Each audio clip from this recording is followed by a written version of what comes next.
Hi, and welcome back to Discerning Seniors Connector, where we continue to highlight services and issues relevant to today's senior. My name is Lori Germain, and I'm the president and co-founder of Discerning Seniors, and I'll be joined shortly by my partner and vice president, Lee Merlot.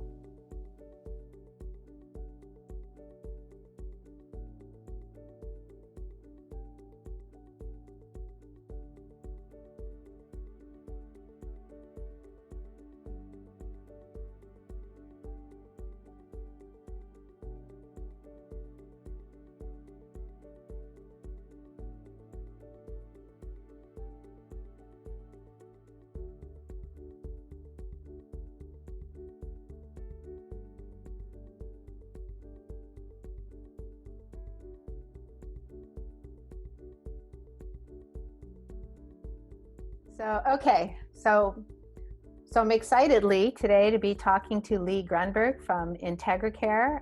Finding personal support workers is the number one thing that we get asked about. Mm-hmm. So, and he's just a great resource for us.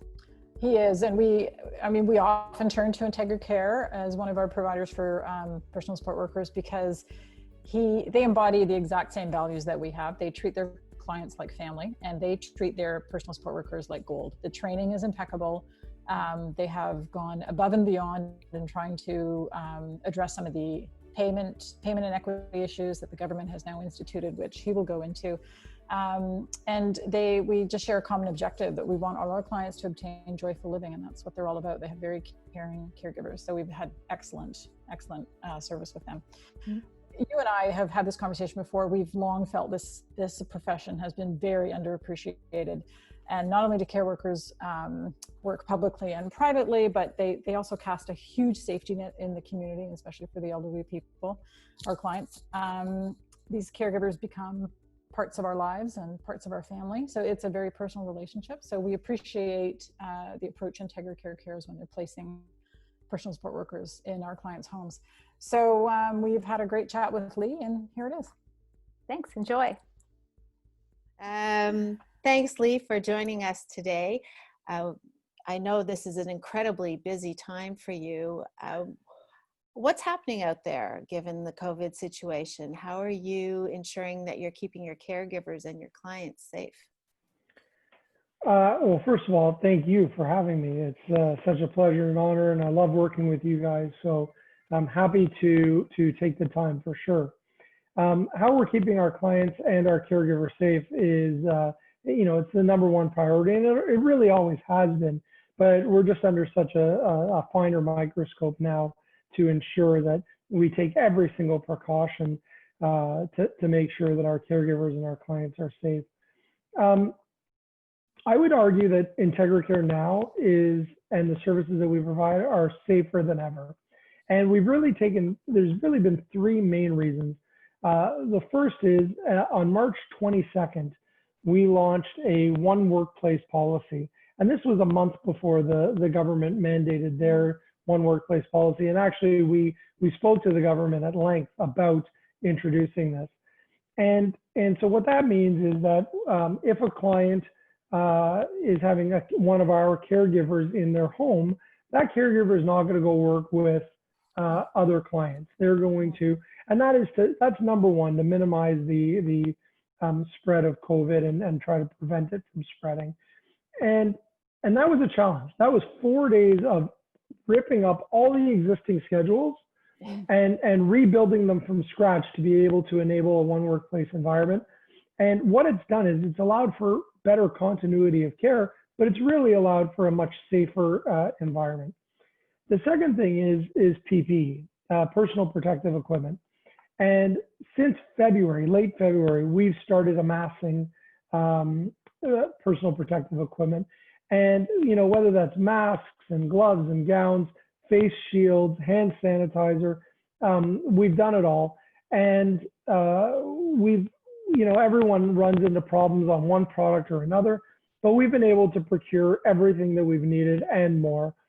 We built a war room, if you will, right in the lobby of our head office, so that caregivers can come in and we can hand out PPE, we also have been delivering them directly to clients and even to caregivers' homes so that they would have it. But we've ensured that every single visit has the adequate amount of PPE. The third and final element is education. And it's not enough just to give a mask to someone. We need to explain the reasons why they're using PPE. So we've had online COVID education, but also how to wear PPE, how to put it on. That started with hand washing, and we've been doing that for 30 years.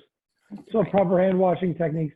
So we know what we're doing, and we've been able to really keep everyone safe. And thankfully, not one of our clients living in their home and not one caregiver who's working in a client's home has contracted COVID.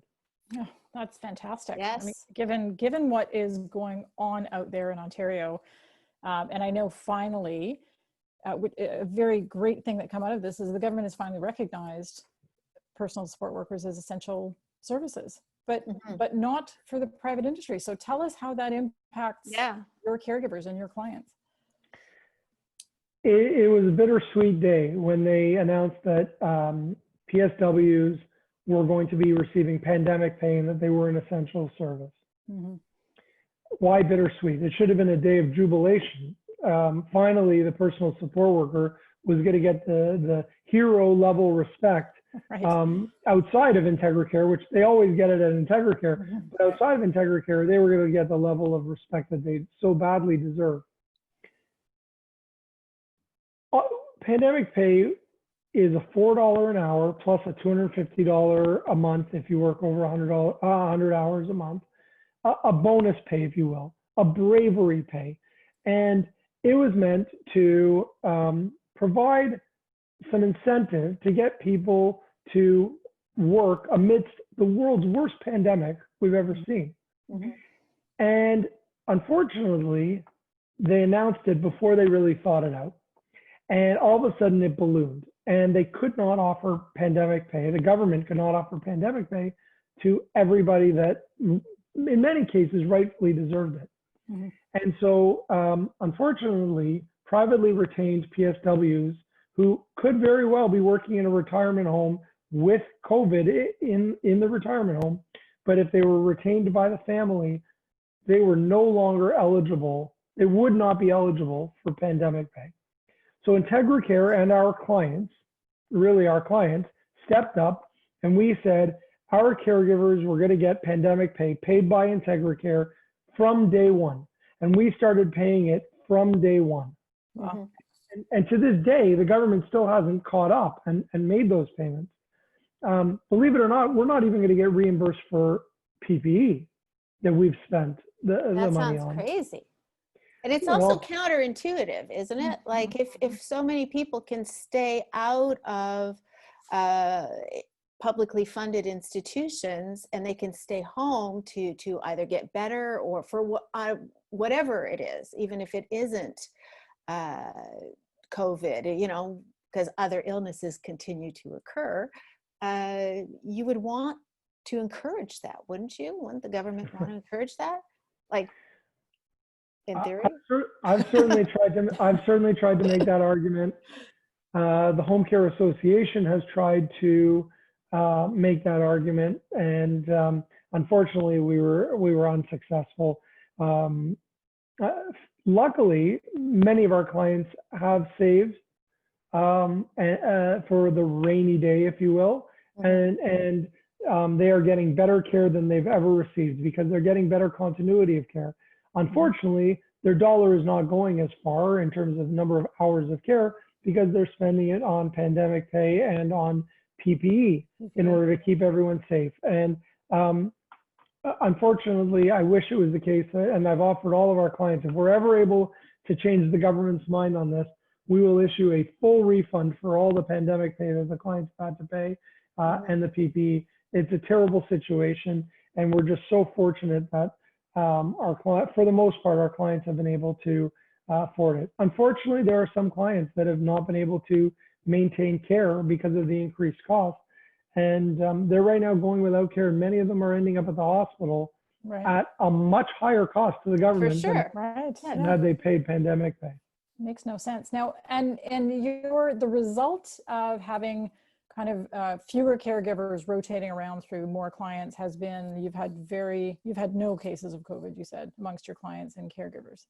That's correct. The one workplace, in people's homes. So that is the one workplace policy. One workplace policy has been incredibly effective from a safety perspective, but it's also led to, and this is why we're going to keep it post COVID. Yes, it's more challenging from a coordination perspective, but our clients are getting the best care they've ever received because they're getting better continuity of care. Our caregivers, because they're not working with three or four different clients, they're able to take the time and really get to know our clients, know their preferences, their likes, their dislikes, their care plans. And our clients are not only safer, but they're getting better care than they've ever gotten. And also stress, right? So that reduces stress because you don't have to meet a new person, or you don't have to, although your teams have always been very, focused, right? But in many cases with PSWs, you never know who you're going to get. And that must be incredibly stressful because it's a very intimate relationship and one that needs to build over time, does it not? Like to Laurie's point, it can't be done in hour shifts here and there all over the place anymore. Like it needs to be more continuous. And I think Laurie and I have been receiving a lot more calls from people looking at what are the costs of having caregivers come into the home. How is it determined? Do you have nurses? All these kinds of questions. People are starting to get their minds around the fact that, well, I probably don't want to go to a long-term care home. I probably want to stay in my house if this is, around for a little while longer. So have you also been noticing just a huge increase in interest in your services? For sure. There's been an increase in demand. In the long-term care market, I think that the vast majority of the focus of the government post-COVID is going to be fixing long-term care. Yeah. And I don't think it's going to be abandon long-term care and put all our money into home care. Although that's what I would advocate for. But I do think that they really have significant problems in long-term care. And I think for many families, first of all, people have been saying, and surveys have shown that people prefer to age in home, in their place, that they're familiar with, that they're safe, comfortable. Even the move alone is a stressful endeavor. And so if we can keep people in their homes for longer that they're familiar with and they're safe and comfortable, we want to do that. It is becoming less of a financial discussion and more of a safety discussion for many. And I know that not everyone has the same level of affluence, and money is an issue, and especially in these more difficult time with unemployment at the highest level it's been in decades. But when it comes to care and it comes to the safety of your loved ones, I believe there's no argument. The money that you should be spending right now is in home care. And you should be trusting your loved ones to people that have the experience working privately and have the safety of your loved one and of their caregivers in mind every single visit. It's interesting. I've had a couple of clients reach out and they have taken it upon themselves to bring their elderly parent home during this time. And similar to what we're finding with young parents trying to homeschool their kids, they have a newly found appreciation for teachers. I have to tell you, the feedback I get from our clients is, oh my goodness, taking care of an adult is not like taking care of a child. Like it's a lot of mental work and a lot of physical work. Yeah. We've actually brought home from, facilities. We've helped bring home four different seniors of 4 different families, whether it was procuring hospital beds and lifts and what have you, but also being able to provide the care. And it's the same kind of reaction every time, which is we can't believe the impact and value that your PSWs or your nurses provide. What a world of difference we've seen in our mother, father, aunt, uncle. as soon as they got them back home and they got that one-on-one care and that familiarity and that independence to build their own schedule, wake up when they want, eat when they want, shower when they want, that regaining of independence from living at home has had an incredible impact on their lives. And the sons and the daughters that have brought them in to their homes have noticed it and provided that feedback to us. Yeah, that's an important point. Yeah, we don't, in our business, we don't sway people either way. We want to really give them the pros and cons and just the lay of the land when they're trying to decide how they want to care, whether care comes to them or they go to care. But it's important to know most people are very cost conscious, but there's just such a different quality of care when you can live at home. So. Absolutely. And I hope at this point right now, safety trumps dollars. Yeah, no, it's a wonderful service. And I mean, the people who work at Integracare, well, the people who do this job in general, this is not a knock on the individuals who work in different types of facilities. I mean, these are all really special people, but I think that the nugget is really around being able to build that relationship and being able to have consistency in people. I know there are great people who work for the Lynn, but the way that they're scheduled doesn't allow them to do the job the way it should be done. Right. So some of our best caregivers came from the LHINs, came from a long-term care environment. It's not the caregiver that is prohibiting the quality of the care from the public system or from long-term care facilities. It's the schedules, it's the facilities, it's the reimbursement model. There's so much broken with our public system that it creates, this need for the private care market. So. Yeah. I'm sitting here thinking when that famous doctor recognized that all he needed to do was wash his hands and less babies would die. Right. Like it was that obvious, right? Yeah. I forget his name, but how the world is kind of going, of course you can't have caregivers going from home to home to home with infectious diseases running rampant, like not just this year, but the flu and anything else, that the common cold, everything. And it just seems so obvious now. It has to change. It has to change. It has to change.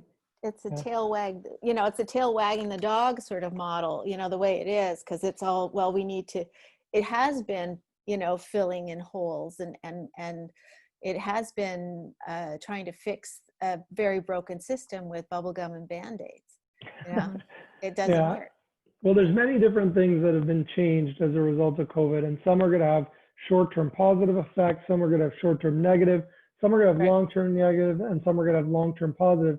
And I think the review and improvements within the healthcare system in all aspects is a long-term positive gain from this nightmare that we're living through right now. Yeah. I'm so thankful all of your clients and your caregivers are well. That's just fantastic. You and me both. Yeah. Yes. Wonderful. Well, thank you so much for coming. Thank you, Leigh. Lee, this has been very insightful and informative, and we appreciate you taking the time during this crazy time. Well, thank you guys for having me, and it's always such a pleasure to speak with both of you, especially when I'm telling you that a client that you've referred to us is now recovered and doing great. Wonderful. and no longer needs our service. That to me is that's fantastic. When those are the best conversations we can have. So. Yeah, exactly. Wonderful. Thanks for the update. All right. Thanks you, guys. Thanks, Leigh. Take care. Okay. Bye-bye. Bye. Bye.